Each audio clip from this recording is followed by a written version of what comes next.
Naam. Oh Abu Abdurrahman, j'ai vu une chose que j'ai réprouvée dans la mosquée.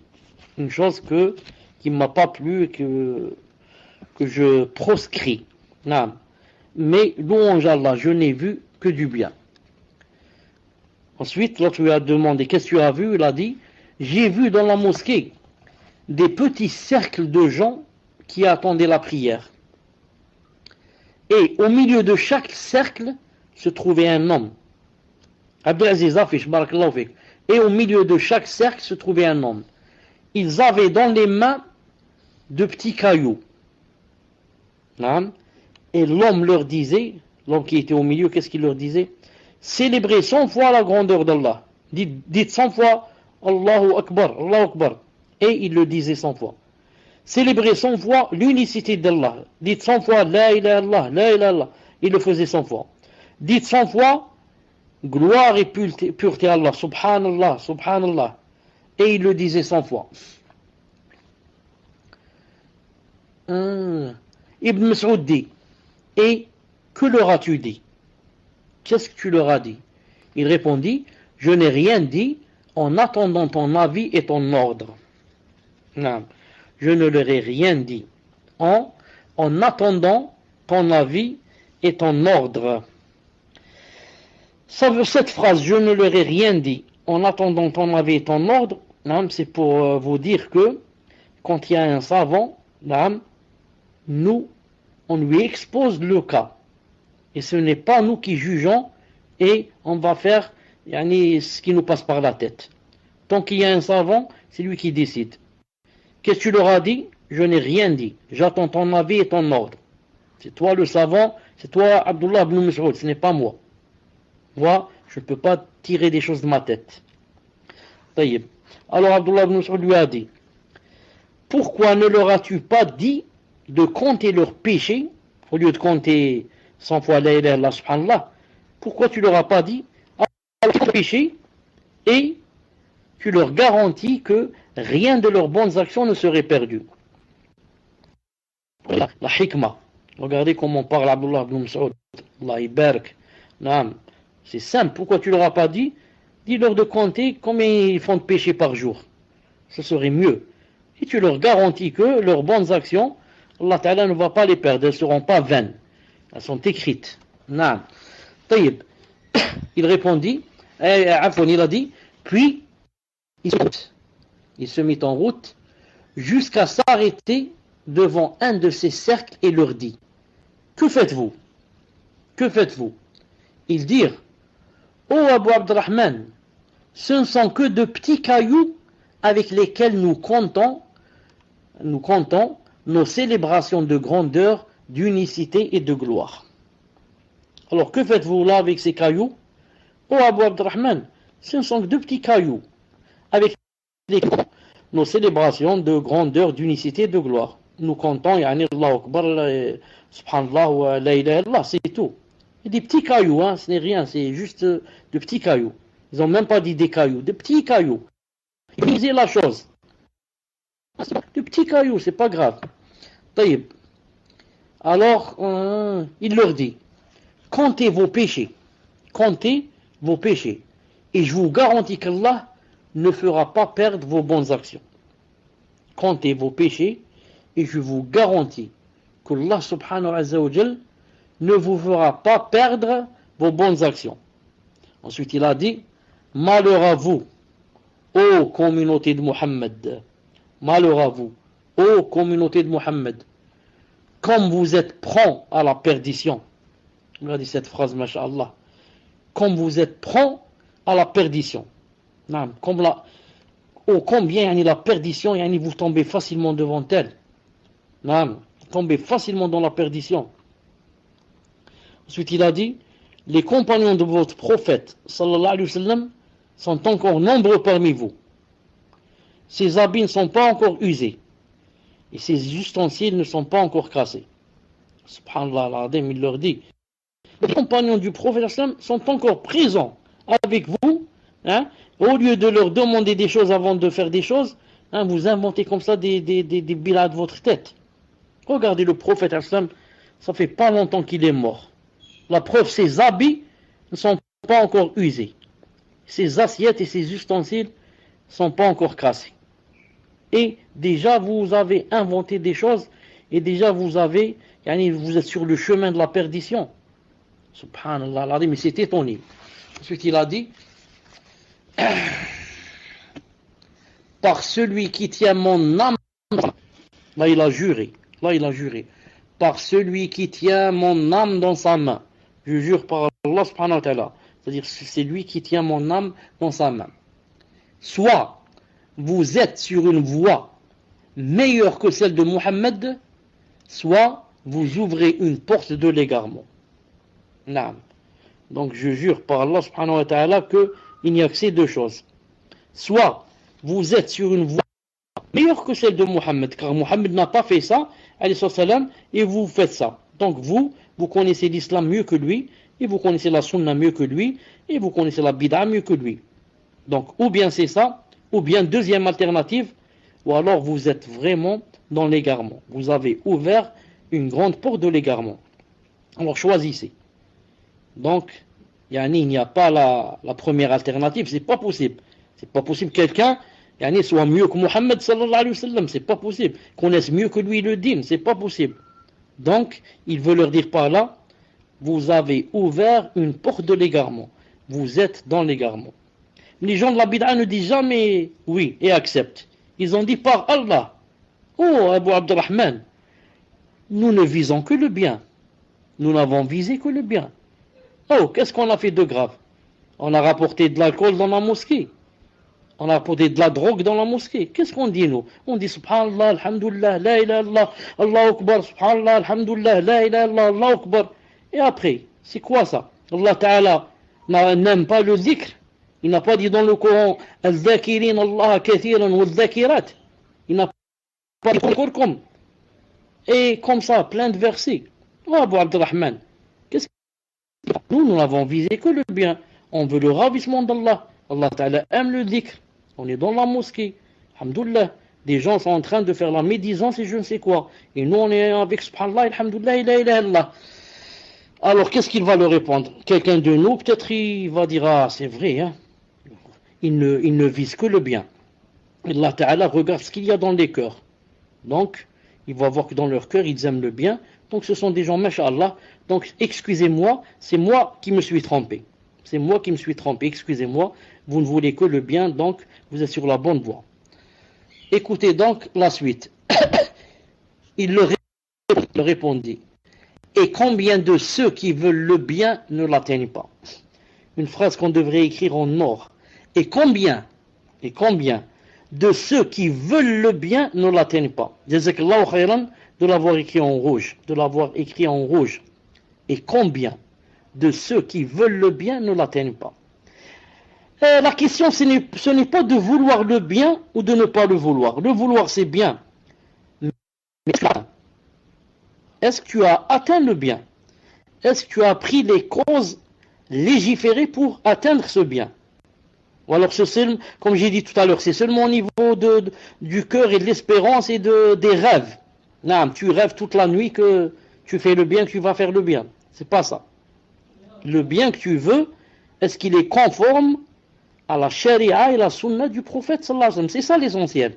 Non, sinon, il n'y a pas une personne dans le monde qui n'aime pas le bien. Vous connaissez une personne qui vous dit je n'aime pas le bien? C'est pas possible. Mais le bien qu'ils aiment n'est pas conforme. Il dit ici, ensuite il a dit, le messager d'Allah sallallahu alayhi wa sallam nous a parlé de gens qui lisent le Coran, mais dont la récitation ne dépasse pas leur gorge, leur gosier. Et par Allah, je ne sais pas si la plupart d'entre eux ne sont pas parmi vous. Puis il se détourna d'eux. Donc le messager sallam, il a dit, nous a parlé de gens qui lisent le Coran, mais dont la récitation ne dépasse pas leur gosier. Et par Allah, je ne sais pas si la plupart d'entre eux, ne sont pas donc parmi vous. Il parle ici de qui? Des Khawarij. Dont le prophète sallam a dit quoi? Il a dit que l'un de vous méprise sa récitation comparée à leur récitation. L'un de vous méprise son Coran comparé à leur Coran. Pourquoi? Tellement ils lisent le Coran. Mais il a bien dit, leur récitation ne dépasse pas le gosier. C'est juste au niveau du gosier et de la bouche. Mais ça descend pas plus bas jusqu'au cœur. Ça s'arrête à la gorge. Ça s'arrête à la gorge. Donc le Coran qu'ils ont se trouve au niveau de la bouche et de la gorge. Pas plus. Mais le vrai Coran, où est-ce qu'on doit l'avoir?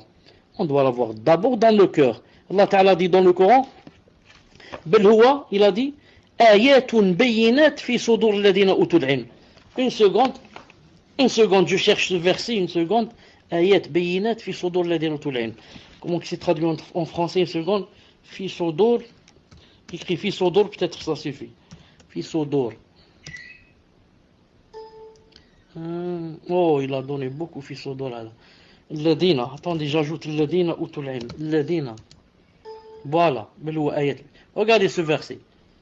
Allah Ta'ala dit بل هو آيات بينات في صدور أوتوا العلم في صدور الذين أوتوا العلم, c'est-à-dire en français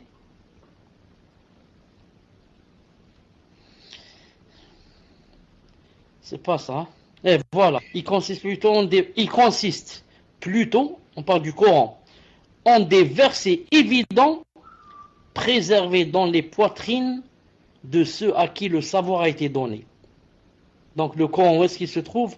Dans les poitrines de ceux à qui le savoir a été donné. Les poitrines des savants.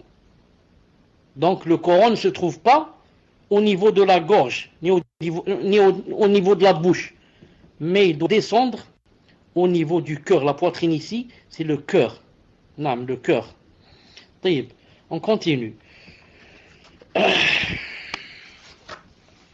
Il a dit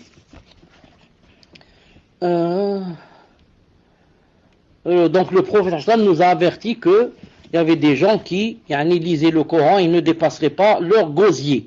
Ensuite il dit par Allah, je ne sais pas si la plupart d'entre eux ne sont pas parmi vous. Je jure que je ne sais pas déjà, peut-être que la plupart des Khawarij, ce sont vous qui êtes là en face de moi. Puis il se détourna d'eux. Alors Amr ibn Salama dit, nous avons vu la plupart des membres de ces cercles nous combattre le jour de Nahrawan aux côtés de Al-Khawarij. Aux côtés. Dommage. Alhamdulillah, il a écrit la phrase. Qu'a dit ce sahabi? Nous avons vu la plupart des membres de ces cercles nous combattre le jour de Nahrawan. C'est un endroit aux côtés des Khawarij. Donc, ces gens qui étaient assis dans les cercles et qui disaient Subhanallah, Alhamdulillah, la ilaha Allahu Akbar et comme ça. Non. Comment qu'ils ont fini? C'était quoi leur fin? Leur fin avec les Khawarij contre les Sahaba. Les Khawarij, qui ont fait la guerre aux Sahaba. Ces gens qui étaient en cercle, au lieu d'être avec les Sahaba contre les Khawarij, comme a dit le prophète, il a dit tuez-les, celui qui les tue aura de grandes récompenses Yawm al-Qiyamah. Non, ils ont fait le contraire. Ils ont été du côté de quoi? Du côté des Khawarij contre les Sahaba. Et pourtant, ils étaient assis en cercle en train de dire Subhanallah, Alhamdulillah, la ilaha illallah, Allahu Akbar. Et pourtant, ils ont bien dit que le bien. On ne cherche que le bien. Et malgré cela, regardez comment ils ont fini. Ils ont fini leur vie en train de tuer, en train de combattre les Sahaba.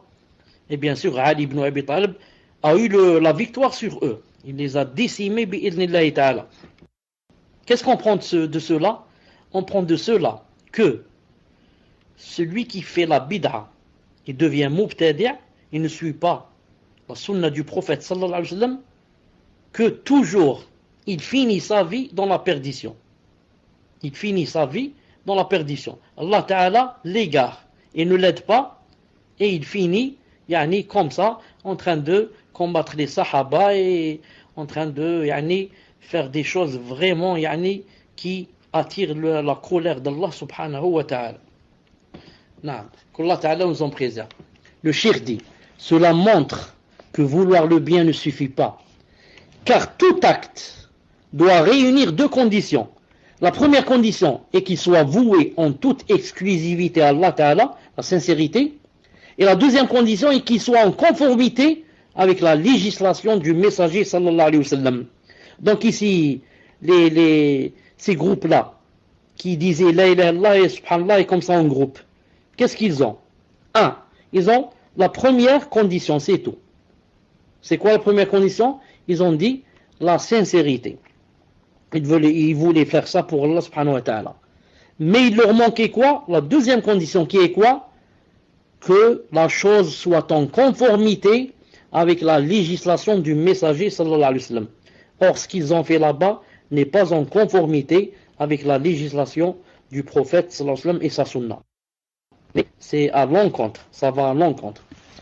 Le cheikh dit, rahimahullah ta'ala, les adeptes de l'innovation cherchent toujours à se rapprocher d'Allah Azza wa Jal, mais ils ne connaissent pas le chemin pour se rapprocher d'Allah Azza wa Jal. Ils n'ont pas la science nécessaire pour les empêcher de tomber dans l'innovation. Vous avez bien compris ce qu'il dit. Les adeptes de l'innovation cherchent toujours à se rapprocher d'Allah. En fait, il n'y a pas un musulman qui ne cherche pas à se rapprocher d'Allah. Il n'y a pas ça. Le musulman, il n'aime pas se rapprocher d'Allah. C'est pas possible. Mais, il a dit, ils ne connaissent pas le chemin pour se rapprocher d'Allah. Pourquoi? Ils sont, comment dirais-je, je cherche le mot, occupés. Ils sont occupés par des choses qui ne viennent ni d'Allah ni de son prophète islam. Comme les frères musulmans par exemple, ils sont occupés du matin au soir par la politique. Ils préfèrent lire le journal Le Monde plutôt que lire le Coran. Non, il n'a pas le Coran. Mais il va te lire tous les journaux qui sont sortis ce jour. Le Figaro, le Monde, je ne sais pas ce qu'il y a, François et je ne sais pas quoi. Il va tous les lire. Il te dit, écoute, moi quand je dis cela, pour savoir ce qui se passe dans le monde, il faut que je connaisse les kuffars, comment ils pensent et qu'est-ce qu'ils veulent faire. Comme ça, je me prépare pour que je sache quels sont leurs plans et leurs ruses. Et comme ça, il te dit. Naam, subhanallah al-azim.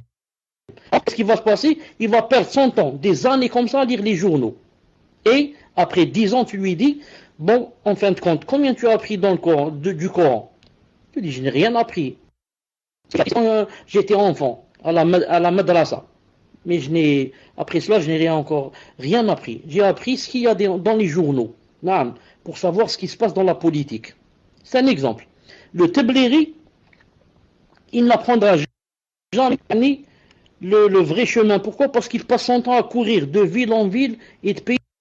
Il est dans cette ville, le lendemain il est dans l'autre. Il est dans ce pays, le mois prochain il est, je ne sais pas, ils sont allés jusqu'au pôle Nord. Mais il propage quoi? Il propage le djahl. Il ne propage pas la charia. Il propage le djahl. Donc les tabligh, qu'est-ce qu'ils veulent? Ils veulent le ravissement d'Allah subhanahu wa ta'ala. Mais est-ce que la deuxième condition existe? Est-ce que ce qu'ils font est conforme avec la sunna du prophète sallallahu alayhi wa sallam? C'est ça. Les tabligh apprennent les histoires inventées par leur chouyour. On me dit en whisper. Les tabligh apprennent les histoires inventées par le chouyour et aiment beaucoup raconter des contes. Ce sont des conteurs, de grands conteurs. Là, il sait, masha'Allah, te raconter des histoires qui n'ont aucun fondement. Là, aucun fondement. Comme le tablighi qui leur a dit que il voulait faire dawa et quand il est arrivé à l'aéroport, dernière minute, il n'a pas trouvé son passeport. Il a dit, donc, je me suis retourné, j'ai levé les mains, j'ai fait dua, ensuite, Allah Ta'ala a placé dans mon cœur que, dans leur Riyad Salihin à la place du passeport. Il a dit, il a ouvert son sac ou son cartable, il a sorti Riyad Salihin, il lui a posé sur le guichet de la PAF. Il a dit, voilà le passeport. Et l'autre, mashallah, il a ouvert Riyad Salihin, il lui a mis un tampon. Accepté, place, visa, passe. Tu es passé, mashallah. Le pafiste, je ne sais pas comment il s'appelle, n'a rien vu. Il n'a vu que du feu. Allahu Akbar. Regardez l'iman. Regardez l'iman des tabligh. Masha'Allah, voilà l'iman. Ce n'est pas comme nous. Si nous arrive une chose pareille, qu'est-ce qu'on va faire? Pas de passeport, il faut revenir à la maison et le ramener. Mais eux, non. Alhamdoulilah. Tu as Riyad Salihin, hop, il te cache dessus. Et tu passes. Allah ibarak, c'est ça. Ça, le vrai din, tablir. Allah Ta'ala nous préserve. Qu'est-ce qu'il a dit ici? Et bien sûr, ceux qui n'ont pas de science croient en des choses pareilles. Il n'a pas de science. Une chose pareille, quelqu'un qui n'a pas de science, Masha'Allah, il dit, regarde la vraie foi, regarde les awliya, ce sont les élus d'Allah, ce sont les bien-aimés des tablirs. Regarde que Allah Ta'ala, comment qu'il leur donne des karamets, et même des mu'jizat, plus que des karamets. Pourquoi? Parce que tu n'as pas de science. Si tu avais de la science, tu lui aurais répondu. Non, tu lui aurais répondu. Il dit, si cet individu veut le bien, si cet individu veut le bien, Allah lui facilite la rencontre de celui qui l'y appellera et le lui exposera. Voilà. Toi, tu veux le bien. Tu veux suivre le prophète sallallahu alayhi wa sallam. Vraiment, tu as ça dans le cœur. Allah Ta'ala regarde ce qu'il y a dans les cœurs. Ça, il voit ça de toi, il va t'ouvrir une porte de la science. Il va faire de sorte que tu découvres quelqu'un qui t'apprenne la science. Tu découvres qu'il y a dans un quartier quelqu'un qui est machallah et tu ne savais pas. Et tu as fait sa connaissance, sans le vouloir. Et tu as appris que c'est ton voisin, et alhamdoulilah, à partir de ce jour, tu vas chez lui, il t'apprend la science, machallah. Ou alors tu as ouvert l'ordinateur, tu as tombé sur internet, tu es tombé sur quelqu'un qui, alhamdoulilah, a de la science et tu as fait une connaissance avec lui ou je ne sais quoi, et tu as commencé à prendre des cours de lui. Masha'Allah. Donc Allah Ta'ala a vu ce qu'il y a dans ton cœur, il y avait le bien. Et si tu voulais que ça soit conforme à la charia, il t'a ouvert une porte pour apprendre la science. Il dit, Allah alors va lui faciliter la rencontre de celui qui va l'appeler à la science et la lui exposer. Il a de lui les adeptes de l'innovation qui le mettent en garde contre le fait d'obéir à ceux qui le conseillent. S'il se repent, on aura. Mais s'il reste sur son innovation jusqu'à rencontrer Allah, ce sera une imperfection dans son islam et son sort est auprès d'Allah. S'il veut, il lui pardonne. S'il veut, il le châtie. Ensuite, il dit, la deuxième des choses, il dit, une personne, donc c'est la première personne, c'est la personne qui veut, mais n'a pas suivi la législation. La deuxième personne qui sort aussi du droit chemin, c'est qui? Il a dit, une personne qui s'oppose volontairement à la vérité et diverge avec ceux qui l'ont précédé parmi les pieux. Il a dit, cette personne, celui-là, c'est un égaré qui cherche à égarer les gens, un démon rebelle. Il est du devoir de celui qu'il connaît de mettre en garde contre lui les gens et de leur exposer son cas afin que personne ne tombe dans son innovation et ne soit voué à la perdition. Voilà. Ça, c'est la deuxième personne, deuxième genre de personne. Celui-là, ce n'est pas il veut du bien, non. Il s'oppose volontairement à la vérité. Celui-là, donc, c'est un égaré qui cherche à égarer les gens, c'est un shaitan. Il a dit, il est du devoir, celui qui connaît, de mettre en garde contre lui et d'exposer aux gens son cas afin que personne ne tombe dans son innovation et ne soit voué à la perdition.